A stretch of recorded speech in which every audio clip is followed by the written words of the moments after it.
Hey, this is Oteil. If you're liking what you're hearing, head on over to patreon.com/comesatimepod and get your bus pass for an extra episode every week. What's up? Welcome back to another episode of Comes a Time. I'm Mike. I'm Oteil. We have a very special guest this week, Alex Peavey, who's a mindfulness coach for VCU men's basketball. Listens to the podcast and he reached out to us, and we're happy to have him on today. Yeah, this was really a special one. He's a Patreon subscriber and wrote us that he is battling terminal cancer, and he's actually lived far past the time that they gave him. Yeah. And but his story was just really heavy, and it just was so heartfelt. You know, he said that the podcast had been a real source of refuge for him as he's going through, obviously, the toughest thing you could go through. And he's got 2 kids and a wife, lovely family. So we just invited him to talk, hang out. And then on a Patreon episode. And it was so good. I was like, man, if you wouldn't mind, I really think we should put this out, because I certainly got a lot out of it. And in these pandemic times where people are actually being forced to face themselves and harder things and whatever, there's just really incredibly powerful lessons that I got from it. And I know you did too, Mike, and we thought all of you would as well. So, right. And one thing about this podcast, to kind of, pull back the curtain a bit, is we are having the people on that we want to talk to. And that's the only reason why we're having them on. I mean, it might be, some people may be more popular. Some people may get more listens or whatever. We're doing this, like the minute that we finished this one, we were like, we have to release this to the, as a regular episode. And thank you, Alex, for being so open. I mean, this was, it was really, really beautiful. And we hope that you all enjoy it as much as we did. So thank you to Alex, and thank you to everyone who listens. And thank you to Osiris for having us as part of your network. We're here. Check out osirispod.com for all the amazing episodes, and join us over at Patreon at patreon.com/comesatimepod for a lot of amazing moments and wormholes that we leave for you to fall into. So thank you again. Enjoy.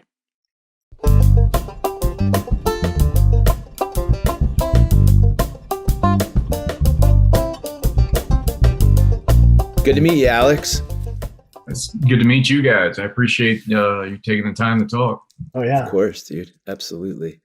I like that cool Jerry in the back. That's one of my favorites. Which one? Oh, the over your shoulder. That kind of crinkled face Jerry. Yes. Beardless Jerry from the. Absolutely. Good eye. Yeah. Get surrounded by all the right ones, right? Yeah, totally. That's right. Well, man, I appreciate you guys letting me do this. It's an honor just to speak to all of you guys, because it's been a joy to listen to your all's podcasts, and obviously before that, the music as well. Yeah, the honor's ours, man. Yeah, man, We're totally. pretty touched when we got your message. Yeah. Well, I meant it. I mean, it was interesting because I think, Mike, I think you had said at some point that, was it Alan Watts and Ram Dass? You said you listened to it so often, and you used the word, I think, refuge. And that's what just resonated with me, because with what I've, gone through from the cancer front for the last 4 years, that's what I found myself doing to fall asleep at night. And I'd start out listening consciously, and then probably subconsciously, and then who knows what. My wife's heard every Ram Dass and Alan Watts that's on YouTube at this point, but and that's where it shifted too, is when we got into the pandemic and you guys got going with this podcast. I found myself listening to it fully once, and then finding myself finding that refuge and listening to it to fall asleep as well. So and I mean that as a compliment, because as I said, you listen to it the first time through to take it in consciously. Wow, that's I know exactly what you mean by it's a compliment to fall asleep to something, because anything that shushes the noise Mhm. is amazing. But thank God that's the nicest thing. I mean, really, that's mission Yeah. accomplished, you know? It Yeah. is. For I me, mean- I listen to a lot of podcasts. You know, they're like 3 hours sometimes podcasts. So I just routinely fall asleep on stuff, and then I And go Terrence back. I gotta figure like, where did I fall asleep? Just listen to the whole thing again. You know? Exactly. Terrence McKenna does that to me. He's got that cadence of his voice, and it's just like it rocks you. Yeah. Right. Although McKenna will wake me up sometimes. I'm like, what did he say? Yeah. You know, I'm just like, know, right? Singularity. All of a sudden you're just sitting up. You're just like up in bed. Like, how did I get here? Alex, I'd like to ask you, when it comes to listening to the old Ram Dass chats and stuff it's similar to me to that, why I love listening to a baseball game, where it's like there's that ambient kind of undertone hiss, and you could hear the chatter in the crowd, and you could hear, and it almost is like, to me, it's like I feel that feeling of being on a hammock or something. Absolutely. It's almost, I don't know the word, like analog or something that makes it so raw. Same reason you like listening to vinyl, right? So I found that, Alan Watts seems to have, I guess it's the reel to reel stuff, but it always has that swirling, like, Yes. Yeah. Yes, totally. like, yeah. it's that background noise underneath it all. And that's the interesting part. Or if there is some noise from the audience that's unintentional, and the interplay that either does or doesn't happen there. But it's incredible, because you can just like pull up whatever topic it is and just push play, and it resonates with whatever occurred in your day, regardless of whatever occurred in your day. Yeah.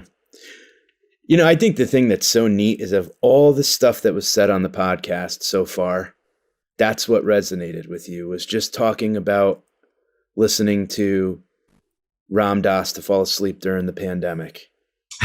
You never know what the hell's going to, you know what I mean? But that's just so great, because it's like, exactly what that's like, And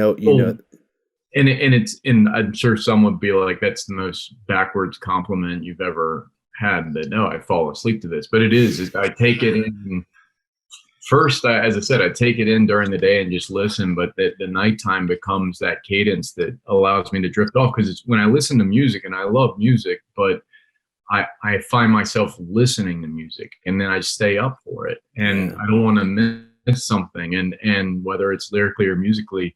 Whereas with the conversation, I can tune in and tune back out and drift off, and it is just refuge. And I say that as a meditation teacher. It's been my primary thing I've done, and it's funny because I know it took me a while to get used to people thanking me for putting them to sleep, because it's through the meditation, because a lot of people think they're doing meditation wrong when that happens, and I'm like, no, that's just what your body needed. And so it's like, listening to you guys is what the mind and heart needs, and then when I fall asleep, it just happens to be what the body needs. That's great. It really is the best, man, because we started this podcast to be that, like it's a spiritual reason. Like, we're going to have this cat, Stanley Krippner, on. Mm-hmm. And he has, what's the book called? The Varieties of Anomalous Experience. But it's just people that have these spiritual experiences or any kind of anomalous experiences. And he said a lot of the reason he did it is because he didn't want people to pathologize their experience. He didn't want them to think they're crazy. Yes. So he put it out there just to provide a refuge. He's like, if you're having, weird experiences, you're not necessarily crazy, like, yeah. And he just been providing that kind of refuge. And I thought, God, this is a guy I really want to have on, So for you to say that, it's just like, oh, it's such a bullseye for us. And we've, there's so many podcasts. There's millions of podcasts. You're like, what? Are we just like 2 million. out here stroking our own egos or what? Who cares what we think, blah, blah, blah. But that's not the aim we went into it. We went into it really for that. Like, so to hear that from you, I just can't even tell you what it means, man. Well, it's kind to hear you say that. And it truly, it's it's funny you talk about the crazy part, because it's the thing from having this cancer experience, which is a terminal one, but I'm not planning on that. I mean, we're all terminal, right? So it's all relative, but I wasn't supposed to make it through a weekend, and now we're literally just crossed into year 4. And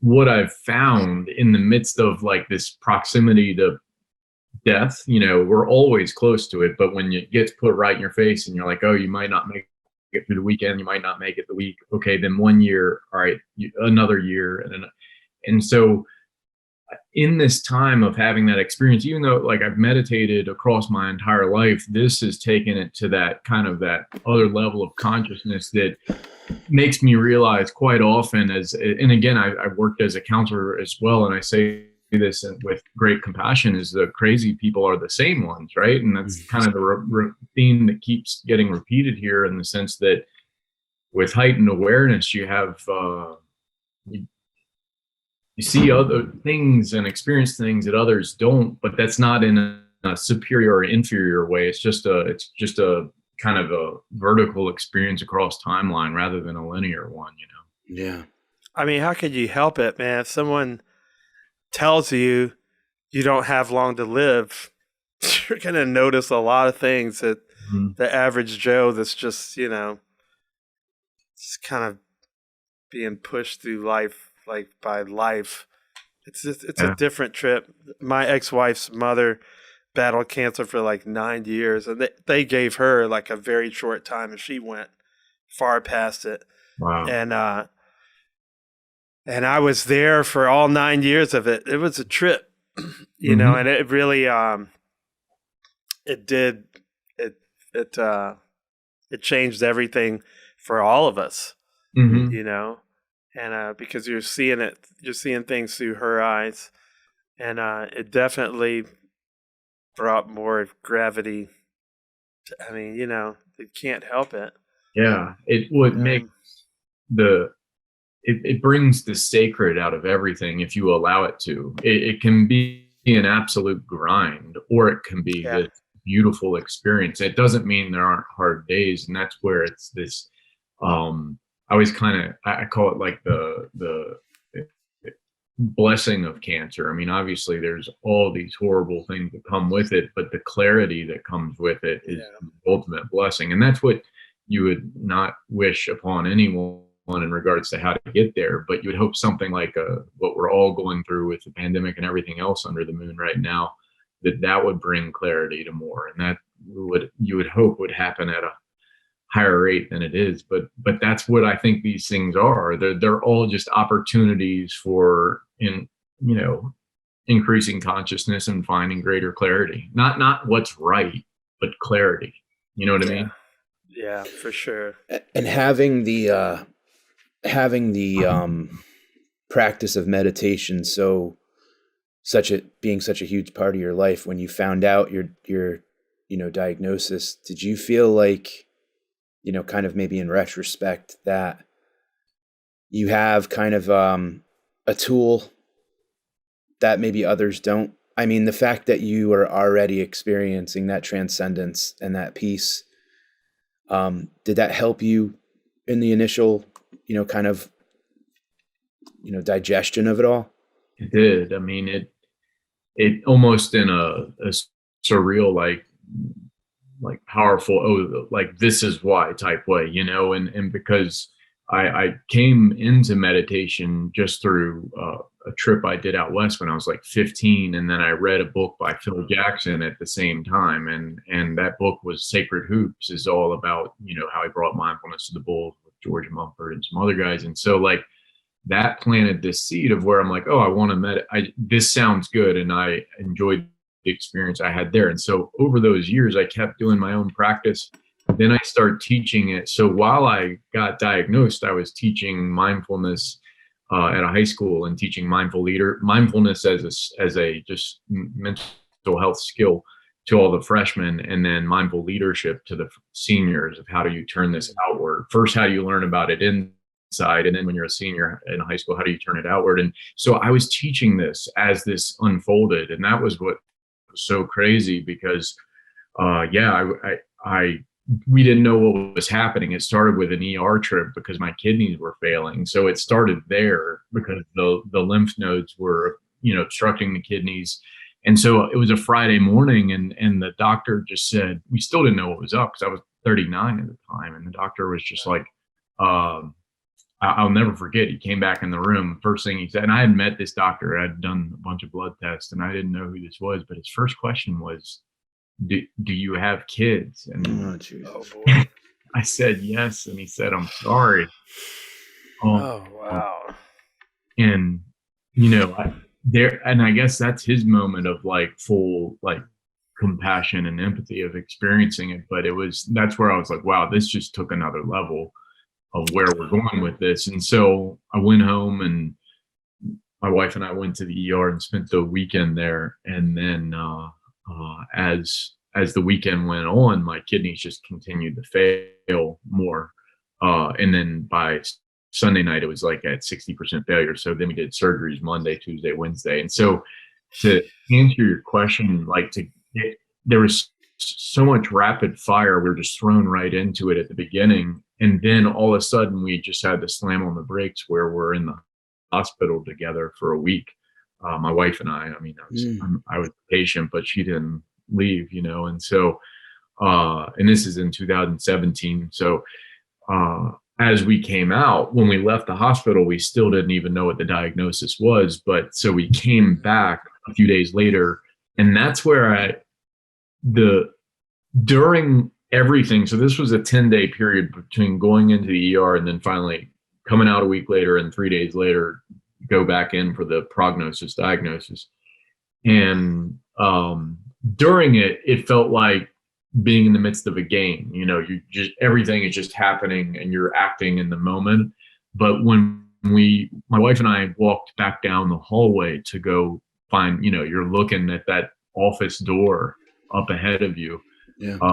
And I, at that moment, one of my meditations that I've done almost my entire life is one where when I see the frame of a doorway as I'm walking, what I do is I just ask myself internally, I don't stop, say, hey, I'm meditating, I'm just walking and you could be talking to me. I just ask myself, when I see the door frame, it's a reminder to me to be asking, what does my body feel right now? And if there's tension in the shoulders, my jaw's locked up, in that moment, I take that inhale and then I exhale. And then I feel my feet walking on the floor. And whenever I walk through the door, I imagine it almost clearing the last moment. So it's fully present in the next. And so that's a practice I've used like across my life, and then used it a lot in counseling, because in counseling, you get a lot of heavy topics. So I'd have to kind of walk out and come back in anew, like a next person is the first person I've seen all day. Wow. So for that moment, it hit me so hard, because it was almost like, this is why you've been doing this. I see the doorway and I'm like, I have to take the same breath I've been taking since I was 15 years old. This is the same thing I've been doing my whole life.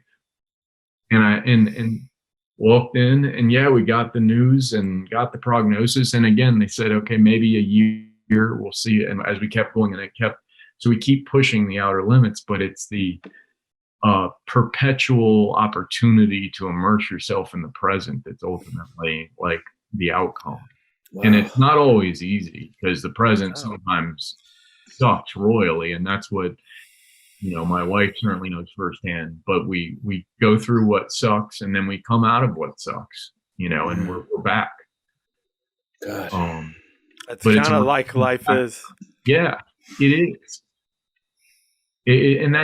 And that's what I realized. That's what, one of my favorite, it's an audio thing that I listened to, is Pema Chodron, who did a talk on the Tibetan Book of the Dead, and really just kind of her translation of it, for lack of better words, and talked about the bardos and the idea of when one thing ends, there's a gap before something else begins, right? And that's a bardo. And so when somebody is born, there's a bardo until they die. That's a gap, right? Life is a gap. And then when you die, there's a gap before you move on to the next thing. And depending on your faith, it goes in all directions of how that looks. But the idea of what her teaching that is so powerful is just understanding that basically all the transitions we go through every single day, whether it's hitting that stoplight for the 15th time or whatever the thing is that's really getting us, or cancer, or fill in the blank of whatever calamity,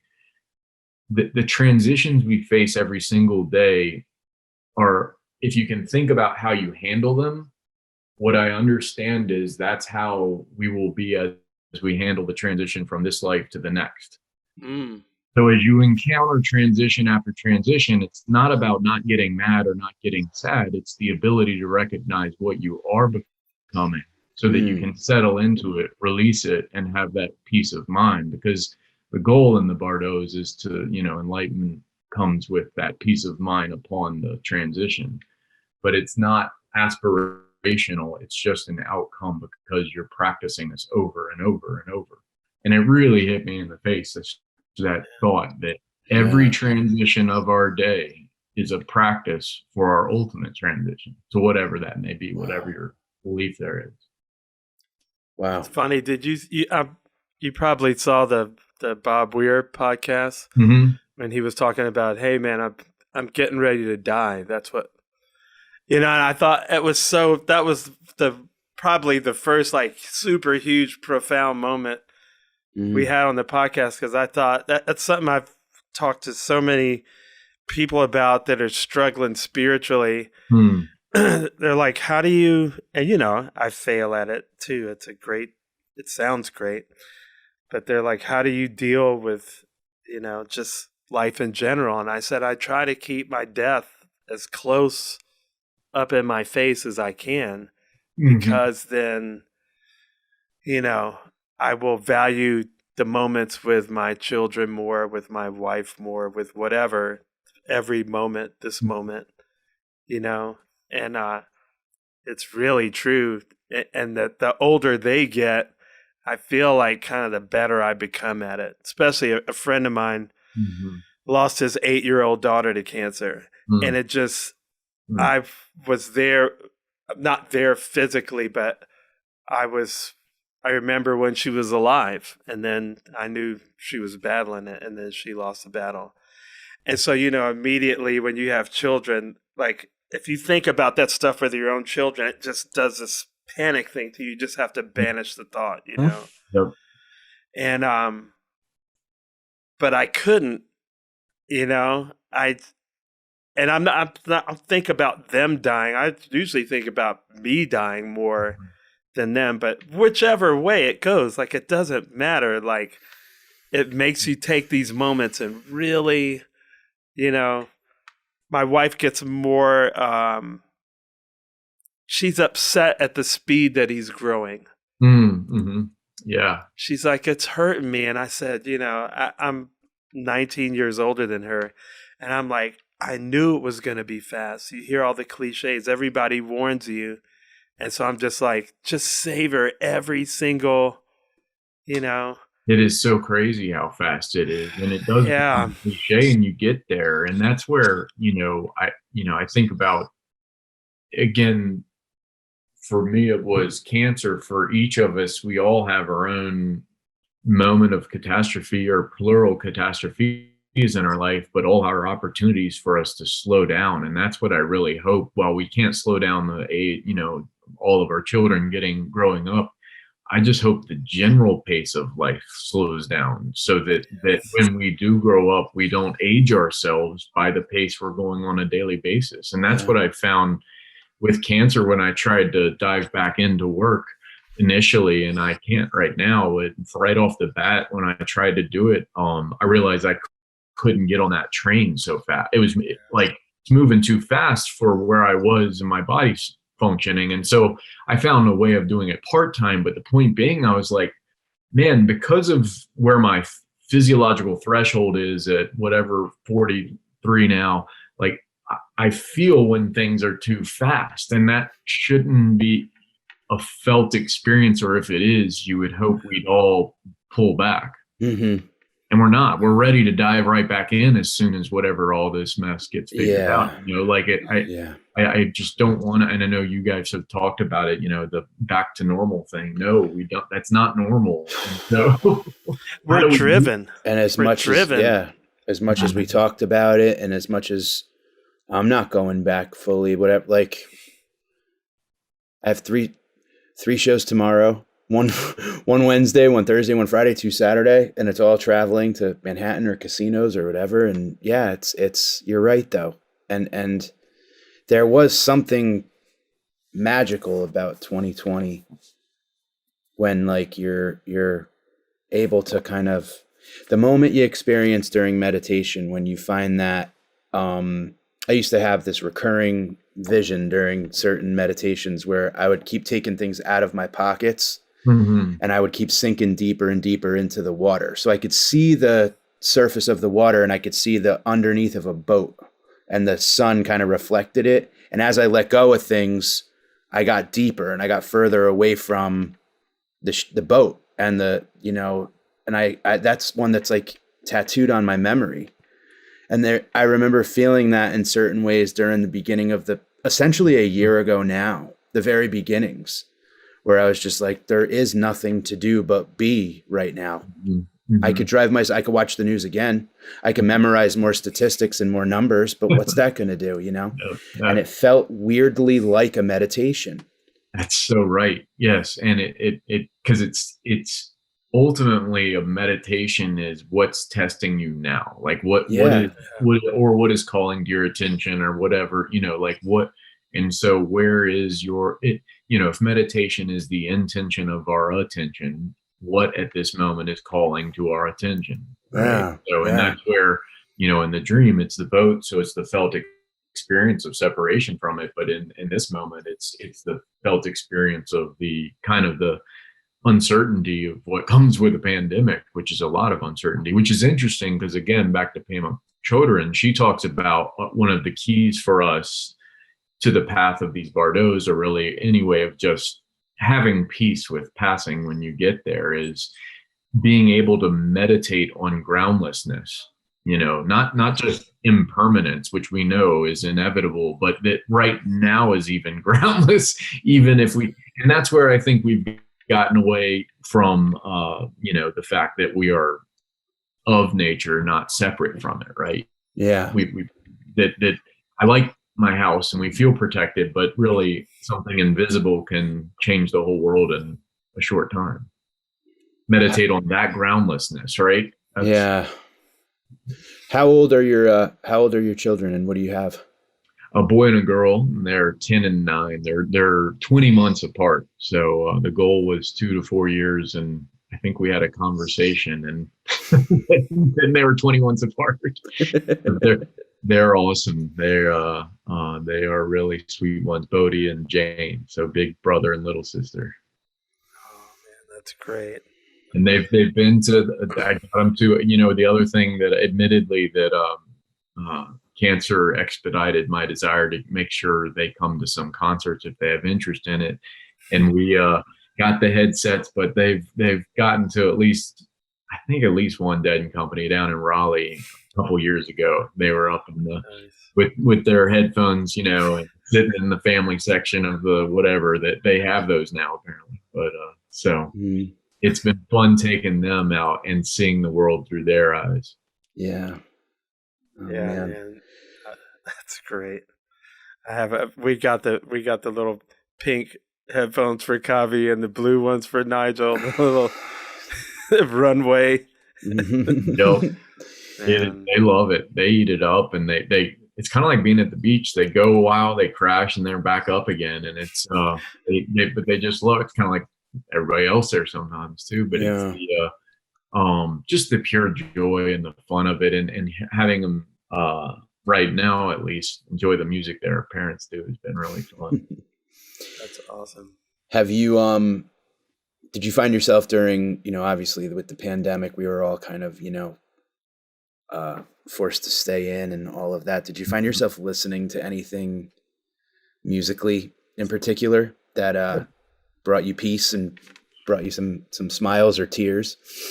Yes, all of the above is right. I mean, it was interesting to see who would like pepper out the streams and stuff. So I did like the Tedeschi Truck's most recent series of streams, right, and things like that. But early on, I think a lot of acoustic stuff, to be honest, just to bring it. So like whatever it is, we listen to everything here from, you can name your jam bands of Dead and Fish and Allman Brothers and go down the list. But it was like, okay, let's do the acoustic of everything. Let's bring it down a notch. And then also we found a lot more like just being more intentional, and there's always music playing in our house. It never really stops. And so being more intentional about what's playing when, and being aware of how it impacts the energy of our kids, bringing them up, bringing them down. It's, same thing you can do to a crowd.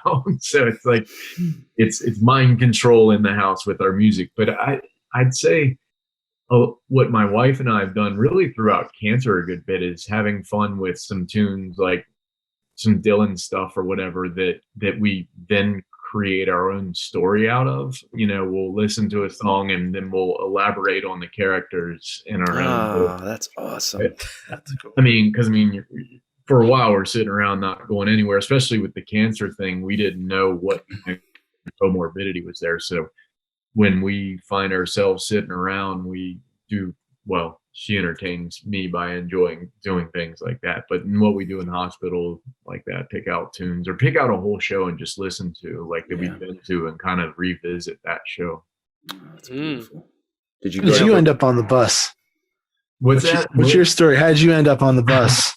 Gosh, well, I moved around all over the place, but I grew up in Charlottesville, and the first encounter was, I first heard it when a buddy of mine who's older, he's 10 years older, has a band, and the Blue Dogs that still play with, they played Cumberland Blues. Was the first time I ever heard any Dead song, and it was bluegrass, and I was just like, what was that? Because I was 10, and I was hearing them do the harmonies, because it's two of them, and an upright bass and acoustic, and then they started showing me some more, but ultimately my first in-person experience was in '93 was Jerry Garcia Band with Melvin, which just sounds so good, at the Richmond Coliseum. And it was right around that double live album stuff. So so good. So that was my first ride on the bus.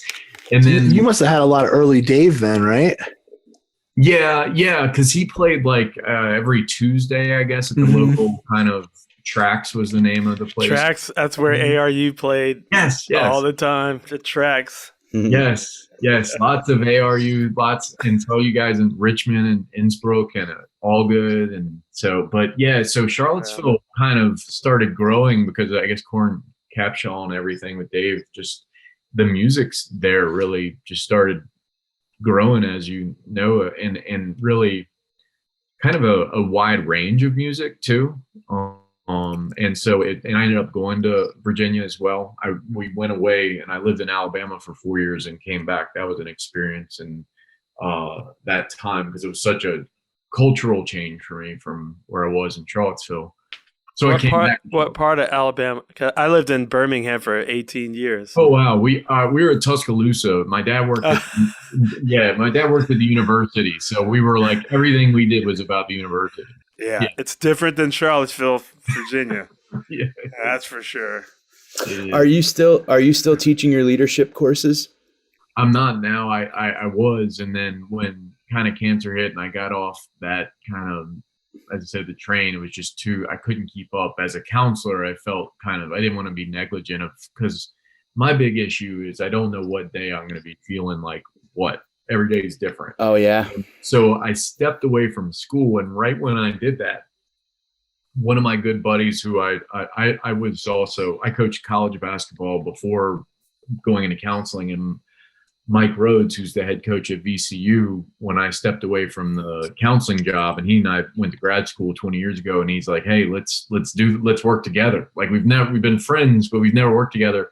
So he's like, "You bring this mindfulness stuff down to our guys, and let's use you as the sports psychology side of this thing." So that's what I've been able to do for since almost 3/4 of the time with cancer.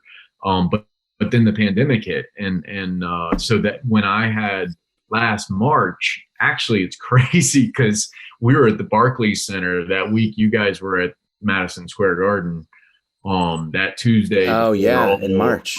The Allman Brothers thing, and I almost went to that, but I literally made the choice not to due to my cancer situation. I'm like, I don't know what this pandemic is, but I know I don't want to flirt with.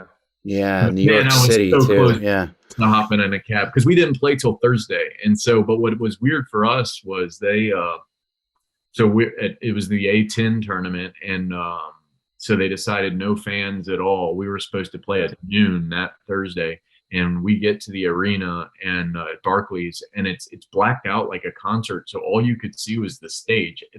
Everything around you was just darkness, so it looked like we were playing basketball in outer space because no one was there. Yeah. And 1 minute before tip off, they pull us off the court and send us to the hotel, and they're like, find a charter flight home. It's all shutting down. And so like 14 conferences closed at once right around then, and so we're fortunate that we fly charter, but everybody needed a charter at once. But that was that week of that. I always think of that Allman Brothers show. And then I guess the Big East played a half at MSG that morning. Yes, they did. Yeah. We shut it down. Literally, we were lining up for tip-off, and they said, nope, get out of here. But because of that, then I kind of had to step back because I was just doing Zoom, and then I had to reoccur. Our cancer's never gone away. My cancer created a new cancer inside of my old cancer, so I had to go back to chemo. So in the middle of the pandemic, I had to go into chemo and had no immune system. I was like, oh, this is an interesting meditation. Yeah, huh? Yeah. It's a good thing you didn't come to that Brothers show because, as you know, pretty much everyone got it. Yeah, man. That's what I heard. I hated to hear that, knowing that it was such a great night. I mean, I watched it on my laptop in my hotel room from down the street, it felt like. But, man, I'm glad everybody's okay in the long run from it. But a lot of you guys took it back, right? Yeah, I mean, and some of my friends were really walloped by it. Mm-hmm. And then some of them, like Stacy Morant, our ticketing lady, she was with super close contact to all the people that had it. Hugs, the whole nine. There's that Love Rocks thing at the Beacon the next night. A bunch of those people were at our show, and then Larry Campbell got it, Ivan Neville, all these cats came down with really hard, like 103 temperature for like 2 weeks. I was like, I could not.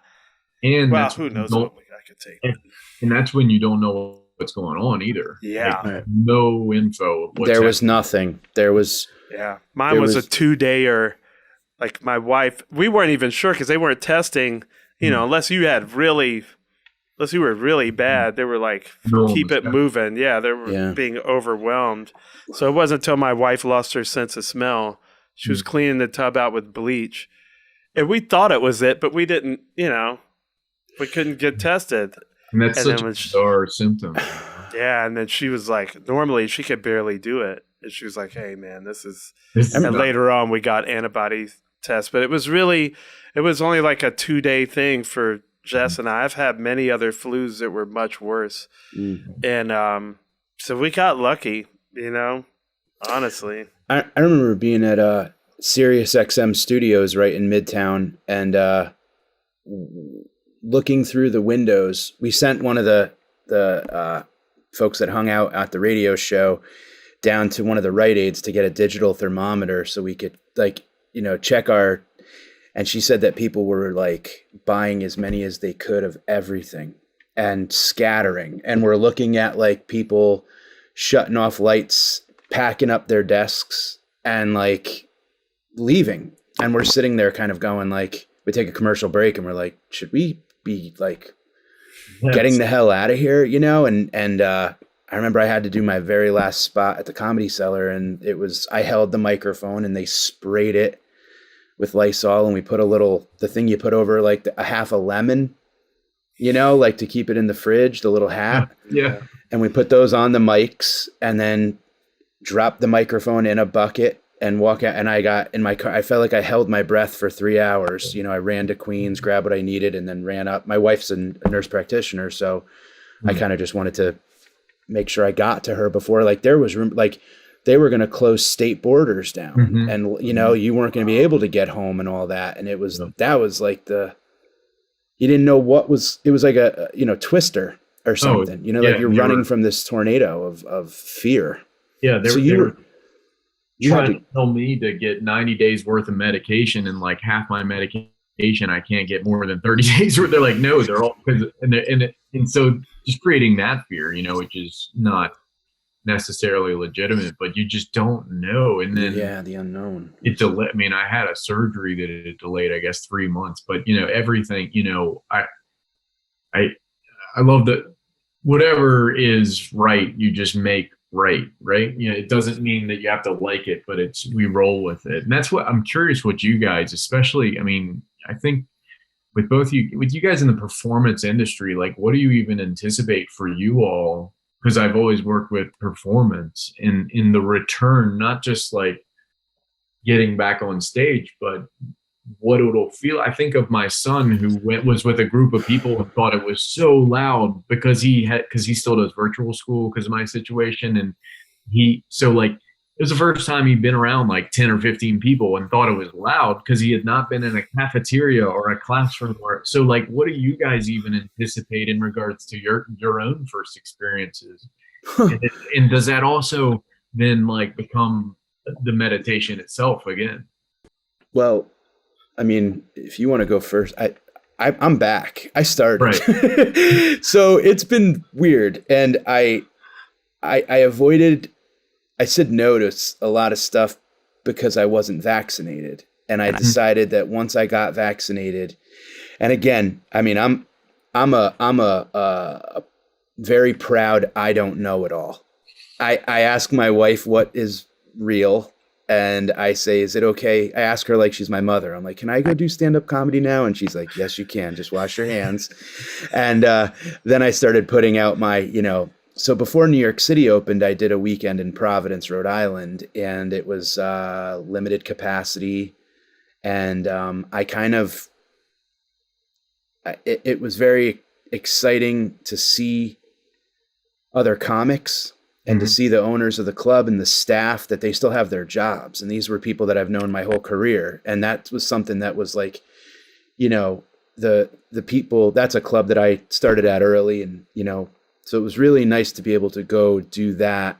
And I treated it like I have it. I still treat life like I have COVID, just for other people. Yes. And because there's enough people treating it like it's not real to balance out the equation. You know what I mean? So, but then New York opened, and the Comedy Cellar and all these other rooms opened, and I've been going down to the West Village, and it's kind of like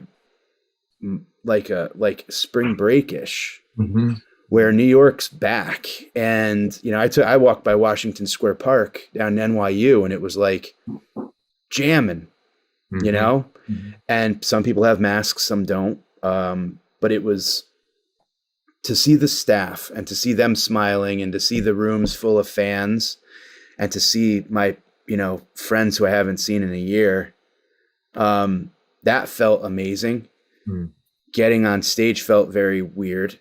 You know, you know, you kind of got to blow the dust off, I think, a little bit. And also I don't know what the crowds are looking for right now. You know what I mean? I think everybody's just happy to look across the room and see other people and be like, cool, this is maybe somewhat normal again or something. But like you and like Eric, we can't wait for this guy's job to come back. You know, we want Oteil to, you know, I'm ready to bawl my eyes out in the crowd and scream and yell. And, you know, that's what I'm excited about. So comedy's back and it's fun, but it's still to me, even performing, there's nothing like being at a concert.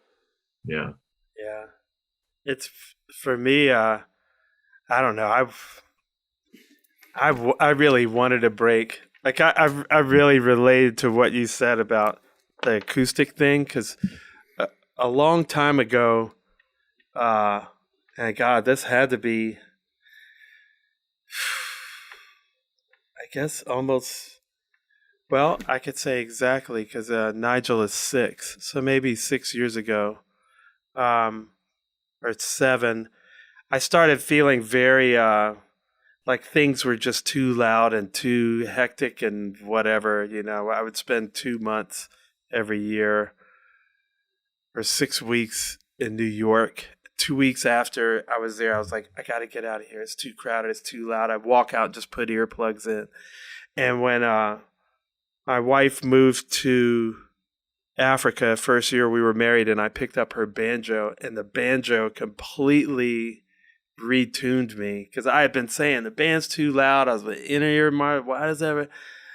I thought, God, am I just getting old and being wimpy, And then when I started playing banjo, I was like, no, it's not me. I'm not crazy. Mm-hmm. Everything is just like, and here's where nature is, like right here, with where this acoustic guitar, banjo, whatever is. So I've been craving what the pandemic gave me. Time off. Mm-hmm. It just stopped everything so everybody could see, like, this is crazy. Yeah, it's not right. This is fucking crazy, man. Not how to live. What are we doing? And I was always pulling, like, I want to be home more. I hate the road. And people were just like, oh, man, and I left TTB and people thought I was crazy. I was like, I just, and then, I didn't want all this devastation to happen, but I think, like, since it stopped everything, I think a lot of people started to become more aware of, like, how I was naturally feeling anyway. Yeah. And so I'm not looking forward to going back to that. I have no intention of being that driven. I was like, all this embrace the hustle, it's bullshit. They're brainwashing us to, like, you know what I mean? And we can't help it, because if you got a family to feed and you got a job and you're just being pushed. Here you go along. Yeah. And, at some point, just because I got older, when I hit 50, I was like, okay. I started to become more, like, thinking about my death. I was like, half of my sands in my hourglass are now on the bottom, and I'm watching them go. So every bit of time you're taking, or I'm giving you, like I say, you're taking it from me, but I'm taking from my kids. I'm taking from my wife. I'm taking from being sane, like the road's yourself. not natural. Taking it from yourself. Yeah. It's not natural. And I work with all these guys, and I see how they ended up. I mean, I sat on the Allman Brothers bus, God, 15 years ago, being like, this is how you're going to end up if you just go along with this program, It's similar in sport. It's crazy. What's so interesting is the similarities in sports are all there. It's just hidden because they're athletes, and they're not, like, it's hidden in their wellness. And so they come out on the court looking fine, or on the field and fine, but they also, like, when you get done with a gig, you hop on the bus and you go home, no matter how far home is, or to the next show. And that's the same thing with traveling teams. They don't hang around. They're gone. And same with coaches. And that's, everyone is certainly acknowledging the loss and the devastation of the past year, but I do hear a common theme of a collection of sane folk that is admitting, that yes, this was too fast, and sports were too fast and too much, even for just kids. Like, as a kid gets interested in sports, all of a sudden it has to turn into travel, and you have to do this, that, and the other. You can't just play games anymore. No. So it's like, how do we reel it all back? And it's all right here for us to do. I had a friend. Oh, you go ahead, Mike. No. Go ahead. It's fine. I was going to say, a really good friend of mine played football for Ole Miss. Now, he had a bunch of CTEs when he was young. and he started having problems. Major, it cost him everything, marriage, job, the whole nine. And finally, one of these doctors that knew something, he was in that movie, whatever the movie was in, but it was about, but he was like, League of Denial. He's like, have you ever had like, I mean, you played football, you know how many concussions if you've had. He was like starting when, like junior high school. Yeah. You know, so all this to say, you know, he has a son, it's a beautiful boy, and his son, this guy also plays bass, and that's how I met him. Mm. He was a bass student of mine. Mm-hmm. And his son's big, tall like him, beautiful boy, but he also is into bass. Right. And so he went to his son and he was like, you know, man, if you don't want to play football, like I'm totally cool with that. And his son was just like, thank God, man, because I really don't want to. Yeah. Like I would much rather play bass. You know, and to see him just like totally reassess the whole thing, be like, you know, and just to offer that up, and what a relief it was for his son. You know, you want to please your old man. Yeah. He probably likes football, but he doesn't want to get on that train. Mm-hmm. Exactly, because it doesn't stop. No, you know, and it just eats, and it will chew you up, and then you're done. And when you're done with your career, they're on to the next guy. Like LeBron is, you know, me and my wife ran to Dr. J, and I freaked out. I was like, that's Dr. She has no idea who he is, you know. But it's like, so once sports is done with you, you're just done. You don't even exist anymore. So like you gave up everything for. That's so you know what's funny is that, you know, my wife has always been the most supportive person. I presented her with the idea of living separate to follow our careers, and she was like cool with it. So that, I mean, that's how supportive she's been. And after the pandemic and I said to her, I'm like, are you cool with me going back into it? Because it's been you know, I'm at the ARU part of my story, Oteil. You know what I mean? Like, you're I'm not a little bit higher than that. Okay, sure. We fine. were Thank starving, you. bro. All right, maybe a little You're higher. a writer on a successful show. Okay, all right, whatever. I'm about to meet the Allman Brothers. Okay, but my point is that, you know, with my people aren't banging down my door to get me on their stage. Okay, so a lot of it is the grind, and a lot of it is constantly. It's addiction to stress. Mm-hmm. It's putting in availability and waiting for a reply, and your happiness and your success hinges upon the booker. Mm-hmm. And you are constantly waiting and waiting and waiting. And I would be texting her on days I'm supposed to hear about my, you know, dates for the next week or month or couple months. And it was a stressor for me, and it was a heavy one for her too, because she was there to kind of talk me through it. And I said to her after the pandemic, and I was for 10, 11 years. And I said to her, you know, what's your thoughts on me going back to stand up if it opens up? And I meant more COVID wise. Like, do I put a microphone near my face? And she's like, you know, I just don't want you to go through all the anxiety that you went through the past 10 years of, like, you know, when I would look at the calendar, if there were 28 days filled, I only saw the 3 or 4 that were empty. You know what I mean? And I had to fill them, or else I failed. And she was kind of like, I don't want you to have to go back to that level. And I thought highly about, I value her opinion extremely, medical or not. And for her to say that made me kind of like, and then all the talks that we've had, it kind of iced the cake, where it was just like, I do have to say, I mean, I'm going back pretty heavy at the moment, but I do see it's with a different air. You know what I mean? It doesn't have that. My happiness doesn't hinge upon every set. You got to build a little momentum right now. You know, right now I'm excited, but it's like it's revving the engine. Yeah, but it's okay that every now and then I'll take a night off driving. You know what I mean? But it's that thing of acknowledging our addictions to stress. Yeah. And acknowledging that the hustle is now driving, and I'm in the back seat tied up, instead of Yeah.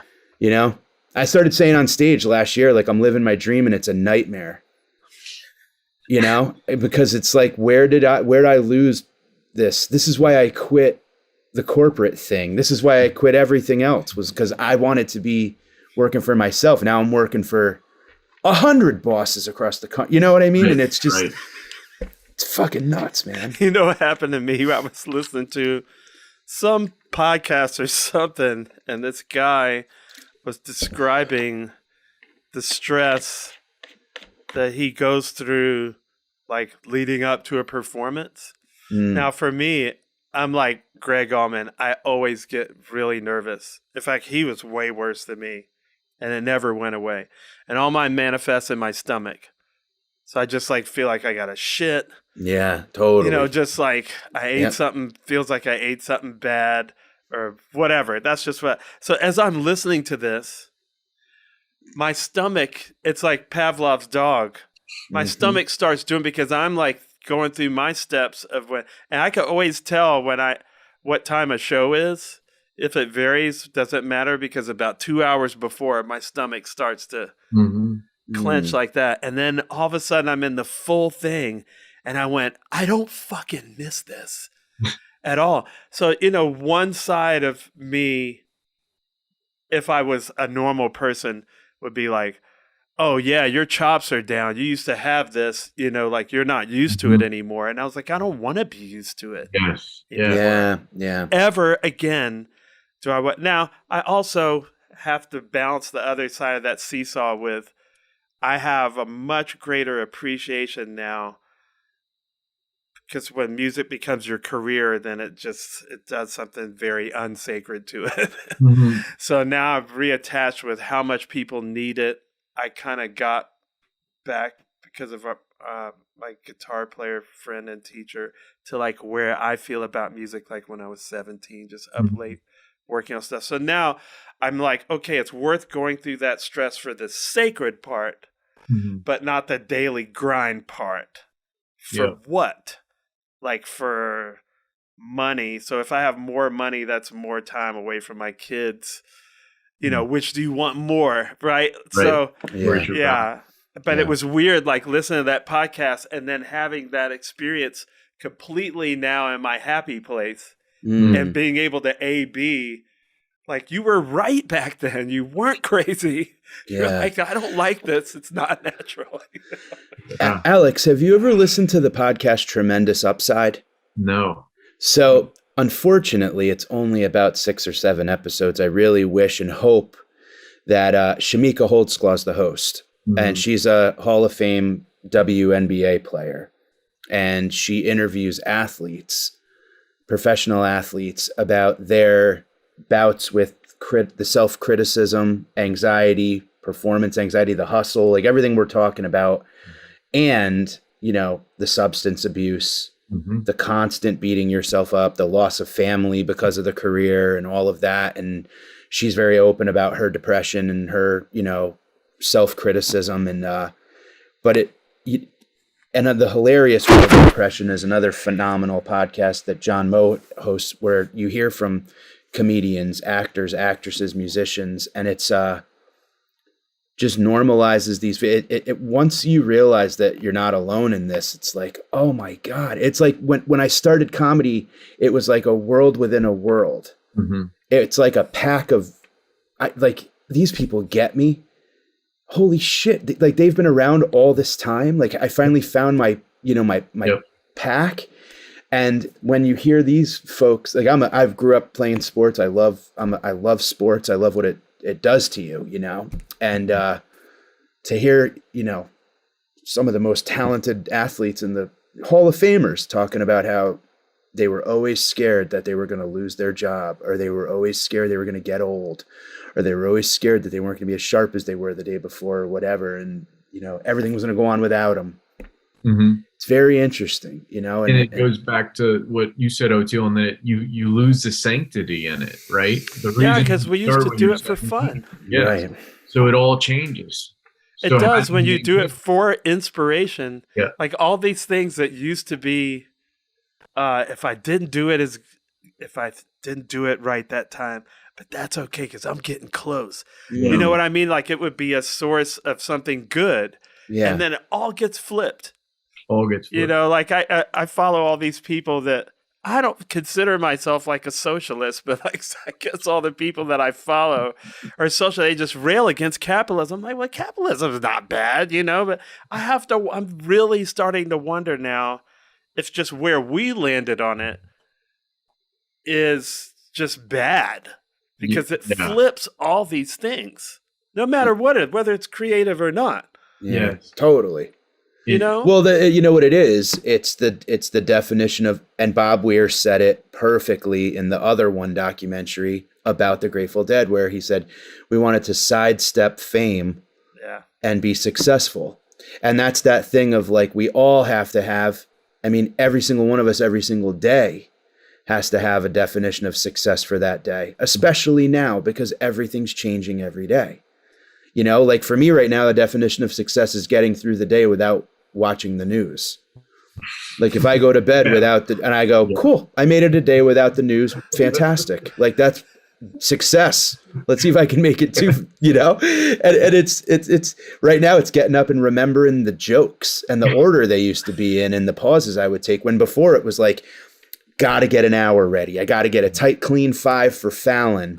Or you know, Conan or whatever. Or I gotta get an agent that's gonna book me more. And it's like the day the pandemic started, I looked back at all that and was like, who the fuck? Yes. What? Why was that? Really? And I'm finding, and I don't talk to everyone in the world, but everyone in kind of the gig industry of our culture, all of them are saying the same thing. So how do we? But not on a like, let's stop this level. We're all talking about it. We're all about to go swimming in it again. Yeah. I wonder. See, but I think I'm gonna tell you. I've talked to a bunch of musician friends, and they really are like, they're not going. They're like, I'm not going to do that the same way. Right. That I think that if there's one gift the pandemic, if we could say is just a for sure upside, and we'll see. It's snapping that embrace the hustle. Yes. That like I'm all for that. Like at the certain point in your life, like there was a point in my early 20s when we were just grinding it out, and that's what you do. That's the tilling the field part. Yeah. Right, and that's what you do when you're young and strong. But just to go on and on and on, decade after decade, but at least sports, it has to end kind of quick. Mm-hmm. With music. You know, I'm still playing college bars. Right. You know, when I'm not with the Allman Brothers, I'm with my band. Yeah. And now you're the old guy at the club and you're still drinking. And I'm like, well, I'm just drinking. These guys are still doing blow and fucking, you know, this guy just died. And, you know, it's just like, what are we doing? I really think COVID might have snapped that for the older, you know, for some of the older people at least. You know, like 30, late 30s on up. Yeah, and you know what it was with comedy too is that whenever I wanted to stop and catch my breath, I was always reminded that right behind me is a line 100 miles long of comics that want the gigs that I have, and that would keep me running. You know what I mean? Like that would constantly keep me running because it's like the second you quit or the second you take a break, someone's gonna sneak around and get that spot. But I had a fear of saying no. For different reasons, but I had it. What were you going to say, Eric? There's a study that says about 30% of the workforce that's working from home now will not return to an office. Absolutely. That's huge. Absolutely. That's huge. That's really significant. And I would love to know how much of that is centered around the tri-state area and, right. You know, like that commuting in and out of New York City is a large number. Well, think about everybody in LA. Mm-hmm. San Francisco, Chicago, every place with traffic. They're like, I know. If business is going, we could keep it going like this. Because, I mean, you just can't. We had to stop, man. We really did. Mm-hmm. Well, I don't know whether nature or God or whatever, but had to stop. No, I think this is, as you guys have talked about, it's the Earth's immune system right now. Something's slamming the brakes on for us. Yep. Now, I mean, you kind of you had that moment of coming to a realization that we all kind of like, you know, on a very minute level with the pandemic had to deal with. But when you came to that, when you walked out of that doctor's appointment, when the doctor said kind of, you know, it's a terminal thing and maybe a year and all of that. I mean, how did you like for everyone that's listening that will one day, you know, go through that, what can you recommend that helped you as a coach, as a teacher of mindfulness, as a meditation teacher, when you had to put it all into practice? Yeah. What helped the most? You know, first I'll say my wife, because as hard as cancer is for the person experiencing it, it's a million times worse, in my opinion, for the caretaker, I believe. Because it's like being the parent in the stand of a little league game. You're in the stand, you can't do as much, right? So you feel all the anxiety while the kid's playing. Or in my case, if I feel like shit and I'm asleep, she still has to keep the house going, you know. And so I would say that first of all, but and with that, you know, she's trained in yoga certification and has an understanding of presence and what occurs, allowing to what occurred to kind of bubble up and pass, as we were talking before. So if right now means we're going to sit together and cry for the next 10 minutes, we don't schedule it. We don't say, hey, at 7 you're going to cry. But if something just hits us and we both know when it's one of us or both of us or whatever, and we just sit with it, we know, and there doesn't need to be anything said. There's silence, or sometimes we talk through it out loud, or sometimes it's music, whatever it may be. But I'd say that's a gift of that she's allowed, of where when I'm having a tough day, it doesn't compound itself, because it's that notion of meditation, like you know, a breeze through a screen door. Like it yes, I do feel the breeze. The question is, how long does it stay inside of me, or does it pass right back through? So if there's a moment of angst or anxiety or whatever, which comes with, you know, the terminal diagnosis, you experience those things, but you also have to then let them go. So there's the real trick's not ruminating. But I'd say the biggest thing that we with that being kind of like the foundation, that's like the hum of the tape and the Alan Watts thing that's always going, what I just said. Yeah. And then the higher part of that is, one thing that's kept us sane is, and we say it all the time, because you think about not quitting as in, oh, I'm not going to live, I give up, but like, man, there are already so many battles, and in any given day, let's just hunker down and ride it out just here. Or you go out and attack life, and when you step away from being at a high school, next thing you know, you're at a Division I basketball team, right? So it decreased in time, but not intensity. I was like, whoa, it's just went to another level. Yeah. And so say yes to things where you can, but give grace, most importantly, above all, where the bumps in the road occur. And then I think one kind of thing we've said often to one another is, from the beginning, because we kept having what would be perceived as failures, like you say, you know, pre-COVID, hey, let's go out to dinner next week with so-and-so, you know, it's either during my chemo or not. And then that night I feel like hell, because cancer picks and chooses when it makes you feel bad. So what we focus on is, we make plans, but we have no expectations. And I don't mean that in a negative sense. A lot of people, it's kind of like when you've mentioned your, you know, meditating on death, not in a morbid way, but in a awareness way of, you know, if we make plans, but let go of the expectation of it happening, when it does happen, it's amazing. And when it doesn't happen, we didn't expect it to. And sometimes we do cry, but then we're like, well, shit, we didn't really think that was going to happen.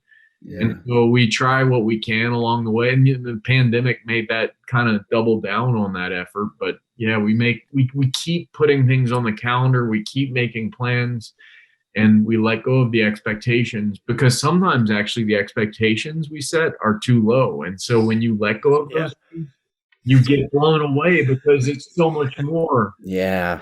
It's funny, like true. All the spiritual teachings, they tell us like just that to live that way, and it just takes it just takes something extreme sometimes. Just, I guess it's just our human nature. It is. You know what I mean? We can't help it. I see it now that I have a child. Yes. I'm like, well, yeah, that's how he's going to look at it right now until he has more experience. Mhm. Yeah. But it's, I wonder, this may sound crazy to say, but, you know, when you get into a situation like that that's terminal, I have another friend who has cancer and he doesn't know. I mean, he's been having it for a long time, but it's a big battle daily. Mhm. And but if we have talked about that, like the gift part of that, because like when you see this guy with his twin boys, I mean, it makes me cry because that's the one thing that I would like to do right. Like, I don't give a shit about any of it. I want to be a good dad Yeah. and a good husband. Yeah. You know, so when I don't scream at my kids, that's my victory Yeah. for the day. But I see this guy with his kids and the way he lives every day because it's right up in his face. Mhm. You know, and really that's, like you said, we're all terminal. Mm-hmm. Mhm. We're letting ourselves have this illusion like we know Right. that we have a long time. No, no, Yeah. we You talk about don't know that. and you say your kids grow fast. It's like we're forgetting ourselves. Like Hey, we're man. growing fast too. You could outlive me easily. Mm-hmm. I'm one car crash. Who the fuck knows, man? Exactly. And so what do you do about it? Like that's the that's the repeated question across the course of the day that ultimately is the practice of the Bardos, right? Mm. How you handle each moment of your day. It doesn't mean be perfect. It means be aware, be present for it. And so that allows you to be present for, again, that big transition that allows us, when we bring it to the front of our mind, we have such a clarity in our decision making. Yeah, it's the Ram Dass. I Yeah, mean, when you were it's talking about stoicism. to be here now, it's like, Yeah. that's really it, man. That's all Do you- you've got. Like, Well, Do you ever read any of the Stoics? What's that? Do you ever read any of the Stoics? Like who? Seneca and Marcus Aurelius and a lot of the old, like the Yeah. early Way back. I philosophy. read Meditations Yeah. but a long time ago, because had to with that. And that name. Yeah. yeah, exactly. And so, but not as much of that stuff as more of the Eastern stuff. Okay.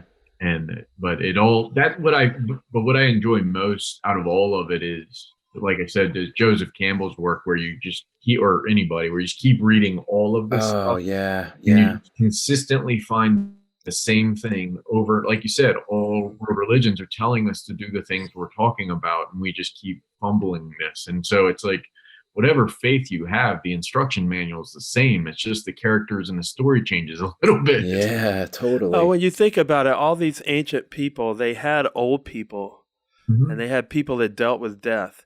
So they had the same clarity. Yes. You know, we think we've evolved so fucking much.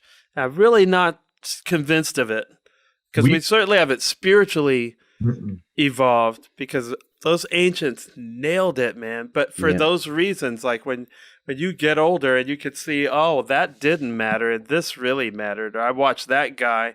This guy's about to die.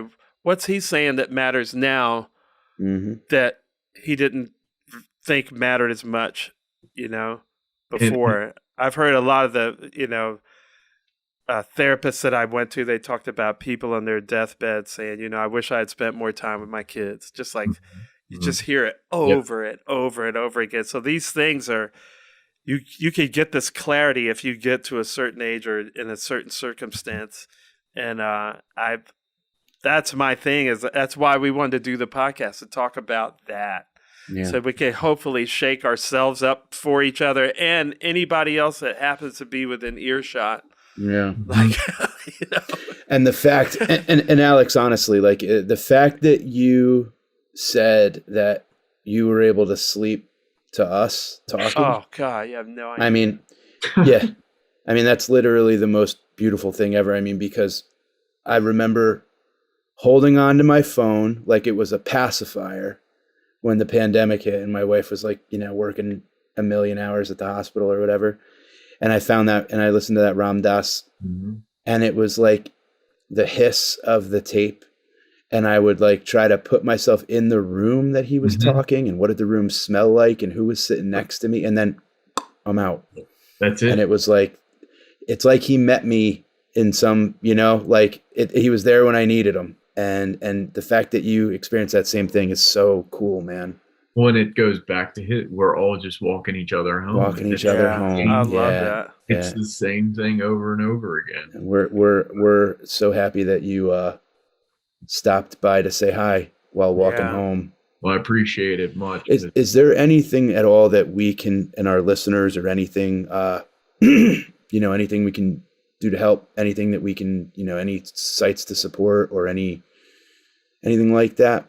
You're kind to ask. I mean, if there is interest in that, I do have a group of friends who have started something called the Peavey Project, which comes from my name, obviously, but basically they have taken what mindfulness is and trying to, as both a mindfulness teacher and then also a basketball coach. In basketball, what you do defensively is you help, right? Like you help. And if I help you, someone needs to help me. And so in basketball, that's called helping the helper.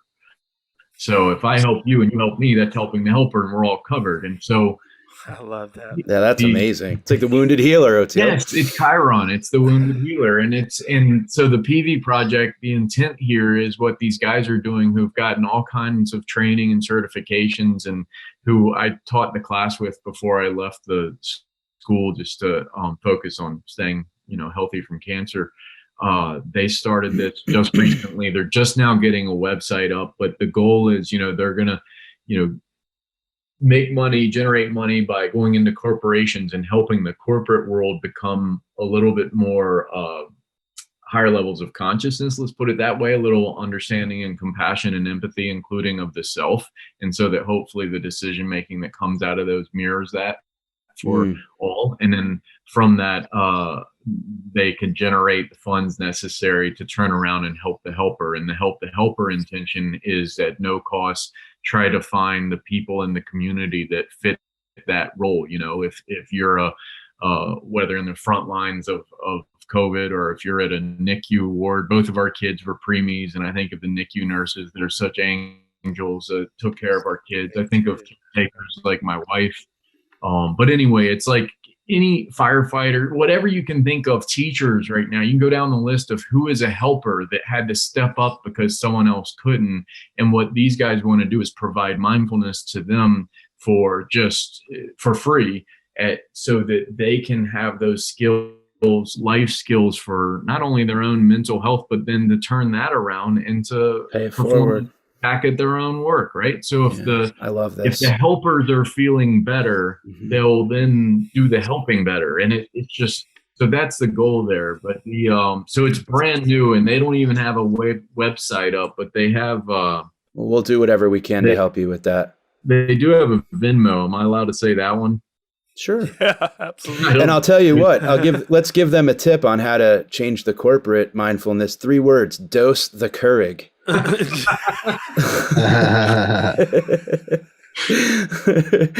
That's all you have to do. That's all you have to do. Cut right to the case.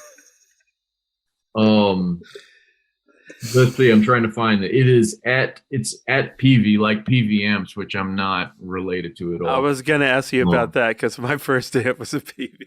Man, I wish I was. But I think one of my first was. I think one of mine was a Gorilla. Let's see. Here it is. So it's at the Peavey Project. That's all it is. All one word. At all right. The Peavey, like the amp. VEY. Cool. Beautiful thing. VEY. Yeah. I absolutely love that concept, man. And I'll that's right up. Yeah. It's funny. I was beautiful. telling my wife, I was like, you know, I like money. I've never been an ambitious guy, but I don't chase it. It seems to come to me more. You know, I'm obviously not rich, but I have more than I ever thought I would. But I was like, you know, I find myself envisioning myself being rich now because I want to help the helper. Yeah. Mm-hmm, mm-hmm. I was trying to explain it, but I couldn't explain it like that. you know? The value Yeah. is in the experience of the action of the just in it in the unknown dominoes that happen beyond that. Like I love the saying in Zen that the seed never sees its flower, and that's where like there's certain layers of this you see immediately, and then there are the layers that you just have faith are occurring down the line over and over and over. And they are, because seeds do sprout and they do flower and they do grow and they drop more seeds and they go, you know. The seeds never see the flower. Yeah, man. That's what, that's why nature is always this metaphor. And remember the gardening for the teachings, you know, like. Yeah, and for the presentation, the keynote thing was all about the gardening and the. Yeah. You know, I mean, it's, they're really, if we could get past the semantics and the tribal baggage, they're such beautiful gems. But you know, you just have to be at a certain point in your life to see it also. Like you have to be open to the soil, the nutrients. Yeah, because I say it all the time. Plants bloom when they bloom and not 1 second before. So that every person is going to see it when they see it. It could be circumstance. It could be something that happens to them that puts pressure on it and that brings clarity, or just a certain age and a time, you know, of maturity. Whatever it is, but you plant the seed, you Johnny Appleseed, you throw it out there so that when it does happen, you know, spray and pray, take hold. Yeah. It was planted for me. It was planted for me, and I traced it back. Like when I had this awakening, I was like, okay, now what made me do that? What made me reach out to God or whatever it is?